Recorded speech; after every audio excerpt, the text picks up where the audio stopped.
శుక్లాంబరధరం విష్ణుం శశివర్ణం చతుర్భుజం ప్రసన్నవదనం ధ్యాయేత్ సర్వవిఘ్నోపశాంతయే అగజానన పద్మార్కం గజానన మహార్నిజం అనేకదంతం భక్తానాం ఏకదంతముపాస్మహే. ఓం గం గణపతయే నమః. ఓం శ్రీమాత్రే నమః. ఓం శ్రీ గురుభ్యో నమః. మనం ఇప్పుడు సూర్యభగవానుడు రవిగ్రహం యొక్క ప్రభావం గురించి చెప్పుకుందాము. అంటే సూర్యభగవానుడు అంటే రవి మేషరాశిలో ఉచ్చస్థితిలో అగ్నితత్వ రాశిలో మిత్రక్షేత్రంలో ఉండడం వలన 12 రాశుల వాళ్ళకి ఫలితాలు ఎలా ఉంటాయి అంటే రవి సూర్యభగవానుడు ఈ నెల అంటే ఏప్రిల్ 14వ తారీఖు నుంచి సుమారుగా మే 14వ తారీఖు వరకు నెలల పాటు మేషరాశిలో ఉంటాడండి. ఆయన ఆ రాశిలో ఉండడం వలన గ్రహాల యొక్క ప్రభావం ఎలా ఉంటుంది, మేషరాశి నుంచి మీనరాశి వరకు ఆ రాశి యొక్క రవి యొక్క ప్రభావం ఎలా ఉంటుంది, గ్రహాలు కదండి రవి యొక్క ప్రభావం ఎలా ఉంటుందో ఇప్పుడు మనం తెలుసుకుందామండి. దానికంటే ముందర ఏంటంటే మీరు మీ జాతకాలు తెలుసుకోవాలనుకుంటే మా ఆది ఆస్ట్రాలజీని సంప్రదించండి. మీ date of birth, time of birth, place of birth ఇవన్నీ ఉంటే చాలా మంచి ఫలితాలు వస్తాయండి. మా ఆది ఆస్ట్రాలజీ నుంచి కూడా మంచి మంచి ముహూర్తాలు పెట్టడము, అలాగే కంప్లీట్ స్టడీ ఆఫ్ హారోస్కోప్ మొత్తం హారోస్కోప్ స్టడీ చేయడము. మీ దగ్గర నుంచి ఫోన్లు వస్తే నేనే రిసీవ్ చేసుకుంటానండి, నేనే మాట్లాడుతూ ఉంటాను. కొన్ని సందర్భాలు ఇక్కడ షూటింగ్స్ ఉంటే మీరు మెసేజ్ పెట్టేస్తూ ఉండండి వాట్సాప్లో, అలాగా నేను చేస్తూ ఉంటాను. అలాగే ముహూర్తాలు పెట్టడము, అంతేకాకుండా మనం గొడుగు ముహూర్తాలని, పెళ్లి ముహూర్తాలని రకరకాల మంచి మంచి ముహూర్తాలు ఉంటాయి కదండి, అవన్నీ నేను పెడుతుంటాను. వివాహాది వేడుకలు కూడా ముహూర్తాలు పెడుతూ ఉంటాను నేను. ఈ ఆల్రెడీ స్టార్ట్ అయింది, అలా చేస్తూ ఉంటాము. కాబట్టి మీకు నచ్చితే మీరు షేర్ చేయండి, లైక్ చేయండి, అలాగే మీ స్నేహితులకి వాళ్ళకి మీరు సెండ్ చేయండి. అంతే చేసి బెల్ ఐకాన్ ప్రెస్ చేయడం మాత్రం మర్చిపోకండి. ఇలా మీరు చేయడం వల్ల మరింత చాలామంది కూడా నేను చెప్పే ఫలితాలు తెలుస్తాయి, వాళ్ళకి కూడా తెలుసుకోవడానికి అవకాశం ఉంటుంది. కాబట్టి మీకు నేను చెప్పినవి నా వీడియోస్ నచ్చితే తప్పకుండా లైక్ చేయండి, షేర్ చేయండి. ఇప్పుడు మనం వృషభ రాశి గురించి తెలుసుకోబోతున్నామండి. వృషభ రాశి వారికి రవి ప్రభావం ఎలా ఉండబోతోంది అంటే 4th హౌస్ లార్డ్గా 12వ భావంలో మీకు ఉన్నాడు, అవునా? అంటే ఏంటంటే 12వ భావంలో రవి అంతంత రాజయోగాన్ని ఇవ్వడండి. ఎక్కువగా ధనాన్ని ఖర్చు పెట్టేసేవాడుగా చేస్తూ ఉంటాడు, మిమ్మల్ని ఎక్కువ ధనం ఖర్చు పెట్టేస్తారు. కొన్ని సందర్భాల్లో ధనం లేనివాడిగా అవుతుంటారు. కొన్ని సందర్భాల్లో డబ్బుల కోసం ఎదుటి వాళ్ళని అడిగే పరిస్థితి రావడానికి అవకాశాలు కొంతమందికి ఉండడానికి అవకాశాలు ఉన్నాయి. ద్వాదశ రవి మంచివాడు కానే కాదు. కానీ ఇక్కడ ఏమవుతుందంటే మీ రాశి వారికి కూడా రవి మంచివాడు బ్యాలఫిక్ అవుతాడండి, మంచివాడు కాదు. 12వ భావంలో ఉన్నాడు. అండ్ 4th హౌస్ లార్డ్ అంతే కదా, చతుర్థాధిపతి అయినటువంటి రవి 12వ భావంలో ఉండడం వలన ఎక్కువగా జనరల్గా ఏంటంటే ఫారిన్ కంట్రీస్ వెళ్ళడానికి అవకాశాలు ఉంటాయి అని శాస్త్రం చెప్తుంది. 4th హౌస్ లార్డ్ 12th హౌస్లో ఉన్నా, 12th హౌస్ లార్డ్ 4th భావంలో ఉన్నా కూడా విదేశాల పర్యటన చేస్తారు. అందరికీ కాదండి, మేమే జాతకాల రీత్యా ఆధారపడి ఉంటుంది. కానీ ఇక్కడ ఏమవుతుందంటే వైశాఖ మాసంలో కూడా అంటే యాక్చువల్గా 14వ తారీఖు మే వరకు ఉంటాడు కాబట్టి వైశాఖ మాసం కూడా వస్తుంది కాబట్టి చతుర్థ భావాధిపతి 12వ భావంలో ఉండడం కూడా కొద్దిగా ఆయన శుభ ఫలితాలు మంచి ఫలితాలు ఇవ్వడానికి అవకాశం ఉన్నాయి. కానీ ఇక్కడ ఏమవుతుందంటే మీ రాశి వారికి ఏమవుతుందంటే చతుర్థాధిపతి అవ్వడం వలన తల్లిగారి యొక్క ఆరోగ్య పరిస్థితి, ఆర్థిక పరిస్థితి కొద్దిగా కుంటుపడుతుంది. అంటే కొద్దిగా హెల్త్ ప్రాబ్లమ్స్ రావడానికి అవకాశం ఉంది. ఆవిడ్ని హాస్పిటల్కి తీసుకెళ్ళడము, లేకపోతే హాస్పిటల్ వెళ్ళి డాక్టర్స్ దగ్గర కన్సల్ట్ చేయడము, మెడిసిన్స్ వాడడము చేయవలసి వస్తుంది. అందరికీ నానండి, అందరికీ కాదండి, మీ జాతకాల రీతి ఆధారపడి ఉంటుంది. ఇవంతా కూడా తెలుసుకోవడం మాత్రమే. మన చతుర్థ భావాధిపతి రవి ప్రభావం భావాలు ఎలా ఉంటాయి సరదాగా తెలుసుకుంటున్నాం. వృషభ రాశి వారికి ఎలా ఉంటుంది తెలుసుకుంటున్నాం. అంతేకాకుండా విద్యలో కూడా చాలా కష్టపడవలసి వస్తుందండి. విద్య రీత్యా బాగా ధనం ఖర్చు పెట్టవలసి వస్తూ ఉంటుంది. మీ తల్లిదండ్రులు, మీ పేరెంట్స్ మీకోసము మీ విద్య కోసము బాగా డబ్బులు ఖర్చు పెడతారండి. దాని తగ్గట్టుగా ఫలితం మీ మీదే ఉంటుంది, ఆధారపడి ఉంటుంది. మీరే రెస్పాన్సిబిలిటీ, బాగా కష్టపడి చదివే పద్ధతిలో మీరు ఉండాలి. తల్లిదండ్రులు మీకోసము ఎంత డబ్బులైనా ఖర్చు పెడుతున్నారంటే అర్థం ఏంటంటే మీ ఉన్నతమైన భవిష్యత్తు కోసం వాడు ఖర్చు పెడుతున్నారు. కాబట్టి మీరు బాగా కష్టపడి చదివి ఉన్నతంగా రాణించడానికి మీరు కష్టపడాల్సిందే. కానీ రవి ఏం చేస్తాడంటే ఎంత కష్టపడి చేస్తూ ఉంటాడు, ఫలితాలు మాత్రం తక్కువగా ఇస్తాడండి. మీరు అధైర్యపడవద్దు, అయ్యో మనం విద్యలో రాణించలేకపోయామే, మన తల్లిదండ్రులు ఎంత బాగా డబ్బు ఖర్చు పెడుతున్నారు రాణించలేకపోతున్నాము అని దిగులు బెంగ చెందకండి. ఆ రవి ఇలాగ చిన్న చిన్న మిమ్మల్ని పరీక్ష పెట్టడానికి చేస్తుంటాడు.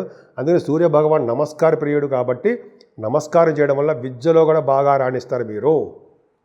అంతేకాకుండా మీరు అంటే మీ రాశి వారికే, వృషభ రాశి వారికి రైతులకు కూడా పంటలో నష్టము వాటిల్లుతుందండి. డబ్బులు సకాలంలో వాళ్ళకి చేతికి అందలేకపోవచ్చు. దానివలన మీరు బెంగపడిపోయి బాధపడిపోయి అయ్య బాబోయ్ ఎలాగరా అని భయపడాల్సిన అవసరం లేదు. ఆ సూర్య భగవాన్ని మిమ్మల్ని కాపాడుతాడు ఆయన. అద్భుతంగా ఉంది. పైగా మీకు వైశాఖ మాసం వచ్చింది కాబట్టి వైశాఖ మాసంలో కూడా సూర్యుడు చాలా పవర్ఫుల్గా ఉంటాడు రవి. కాబట్టి మీరు చాలా జాగ్రత్తగా లేదు, మీరు చాలా కష్టపడండి, బెంగపడకండి. అయ్యో బాబు మరి ఎలాగరా బాబు అని చెప్పి ఏం భయపడాల్సిన అవసరం లేదు.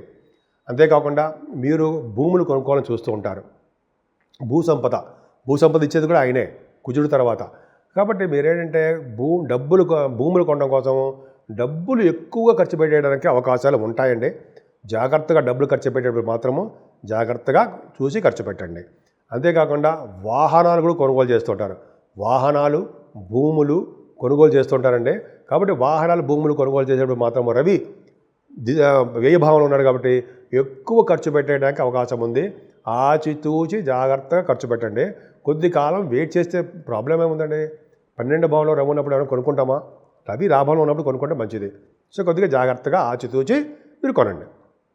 అంతేకాకుండా మ్యూజిక్ డైరెక్టర్స్, సంగీతం నేర్చుకునే వాళ్ళు ఉన్నారు.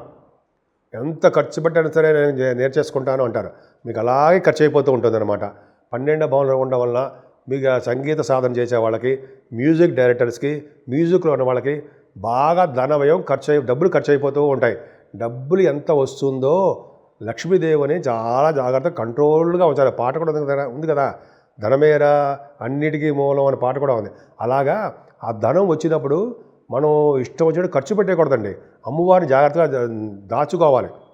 ఖర్చు అధికంగా మీకు కనిపిస్తుంది, ఖర్చుదాయంగా ఉంది, మీరు అప్పులు చేయడానికి అవకాశం ఉంది, డబ్బులు ఖర్చు బాగా విపరీతంగా ఖర్చు కనిపిస్తూనే ఉంది మీకు. కానీ అన్నిటికంటే ఏంటంటే లక్ష్మీదేవిని మీరు కంట్రోల్లో ఉంచుకోండి. తప్పదండి, ఖర్చులు ఉంటాయి. సో ఏదేమైనా చతుర్థ భావాధిపతి వ్యయభావంలో ఉన్నాడు కాబట్టి కొద్దిగా మీరు ఆలోచించి ఖర్చు పెట్టండి. కాకపోతే మీరు ఖచ్చితంగా మీరు అప్పులు చేయడం కూడా అవకాశం ఉంటుంది. కొద్దిగా సందర్భాల్లో ధనం లేని వారుగా కూడా ఉంటారు. డబ్బులు అయ్యి బాబు ఎలా అయిపోయారా బాబు అని. కాబట్టి మీ కష్టాన్ని మీరు నమ్ముకోండి, కష్టపడండి. అన్ని రంగాల్లోనూ మీరు ముందంజలో ఉంటారు. ముఖ్యంగా సూర్య భగవాన్ని ఆరాధన చేయాలండి. అరసవెల్లి సూర్య భగవాన్ని అక్కడ వెళ్ళి దర్శనం చేసుకున్నా, సూర్య భగవాన్ని ఇంటిలో కొలిచిన, లేదా ఆదిత్య హృదయం చదువుకున్నా. ఆదిత్య హృదయం శ్రీరామచంద్రుడే చదివాడు కదండి. చదువుకుంటే రోజుకు 3 సార్లు చదువుకుంటా, లేదా ఒక్కసారి చదివినా సరే మీరు అన్ని రంగాల్లోనూ ముందంజలో ఉంటారు. ముఖ్యంగా ఎదుటి వాళ్ళ దగ్గర చేసే అర్హత అటువంటి అంటే దాన్ని ఎదుటి వాళ్ళ దగ్గర చేయి చాపి అడిగే పరిస్థితులు లేకుండా ఉంటారు. అంతేకాకుండా తిరుపతిలో కూడా సూర్యభగవాన్ ఉన్నాడు. సూర్యభగవానికి అరగదీసిన గంధం కూడా రాస్తారు. ఒకసారి మేము తిరుపతి వెళ్ళినప్పుడు ఆయన దర్శనం చేసుకున్నాం. ఆయన దర్శనం చేసుకున్న చాలండి. తిరుపతిలో సూర్యభగవాన్ యొక్క ఆరాధన ఆన్లైన్లో కూడా చేసుకోవచ్చు. మనం అక్కడికి వెళ్ళవలసిన అవసరం లేదు. తిరుపతి వెళ్ళి ఆ స్వామి యొక్క దర్శనం చేసుకోవాల్సిన అవసరం లేకపోయినా ఆన్లైన్లో చేయించుకోండి పూజలు. ఎందుకు చెప్తానంటే సూర్యభగవాన్ అంటే నాకు బాగా ఇష్టం కూడా. సో సూర్యభగవాన్ని అక్కడ పూజించిన, స్వామివారి దర్శనం చేసుకున్న, సకల శుభాలు, సకల సౌకర్యాలు అన్ని రంగాల్లోనూ విద్యలో అనమాట ముందంజలో ఉంటారనడంలో సందేహం ఏమాత్రం లేదండి. సూర్యభగవాన్ని కొలవండి, అనేక ఆశీస్సులు తీసుకోండి. 12 రాశుల వారికి చెప్పుకోదగ్గ రెమెడీస్ ఉంటాయి కదండి. ఏం చేస్తే బాగుంటుంది మనం? ఎందుకంటే ఇప్పుడంతా కూడా కాలసర్ప దోషంలో ఉన్నాయి ప్లానెటరీ పొజిషన్ అంతా కూడా. సూర్యభగవాన్ కూడా కాలసర్ప దోషంలో ఓడిపోయాడు. ఆయన రాహుకేతుల మధ్యలో బంధింపబడ్డాడు సూర్యభగవానుడు కూడా ఉన్నాడు. ప్లస్ కుజుడు కూడా నీచత్వంలో ఉన్నాడు. అంటే ఒక విధంగా పాములు, సర్పాలకు సంబంధించిన వ్యవహారాలు ఉన్నాయి. అంటే ఏంటి?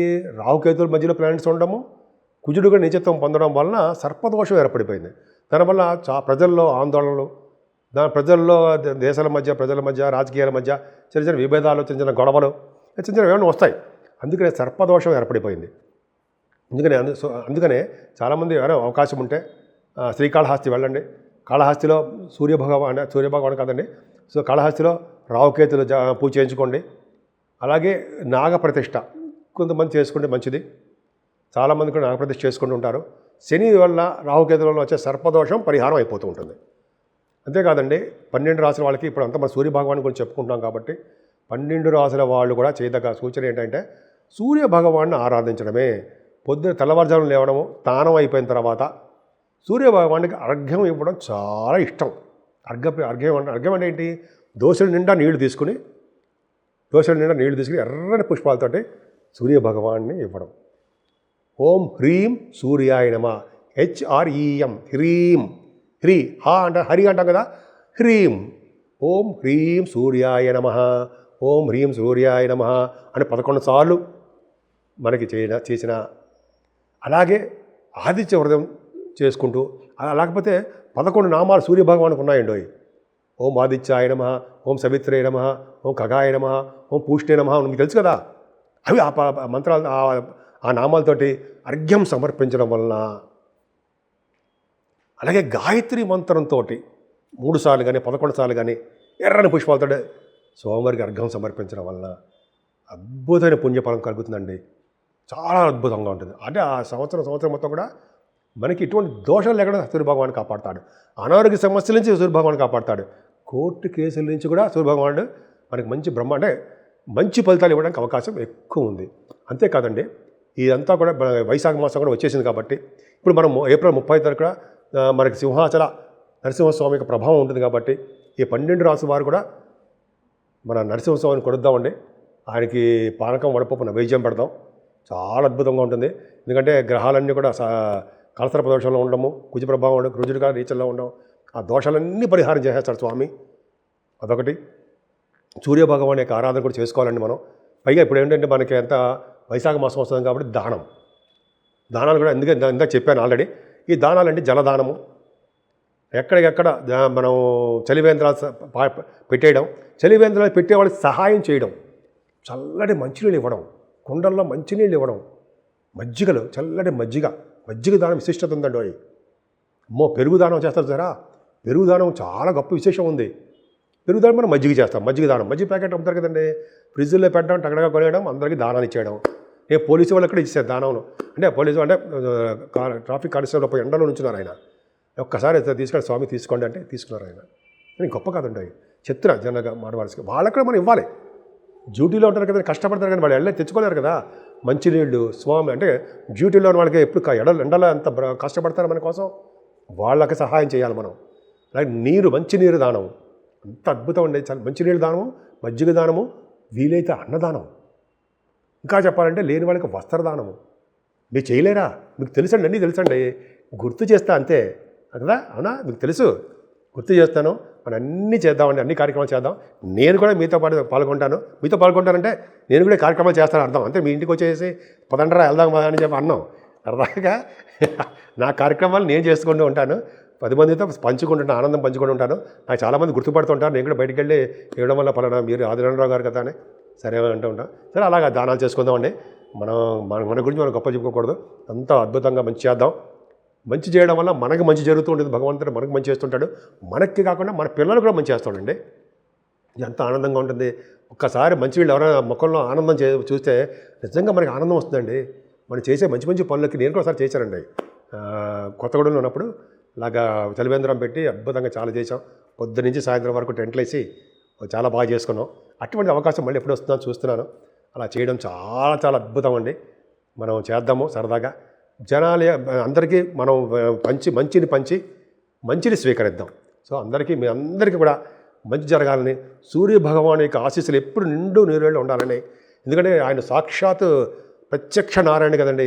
ఆయన దర్శనం చేసుకోవడం వల్ల అన్నీ మంచి జరగాలని, మీ అందరికీ, మీ కుటుంబ సభ్యులందరికీ మంచి జరగాలని, ఎప్పుడు ఆనందంతో కళకళలాడిపోతూ అన్ని రంగాల్లోనూ మీరు ముందంజలో ఉంటారని కూడా నేను మనస్ఫూర్తిగా కోరుకుంటున్నాను.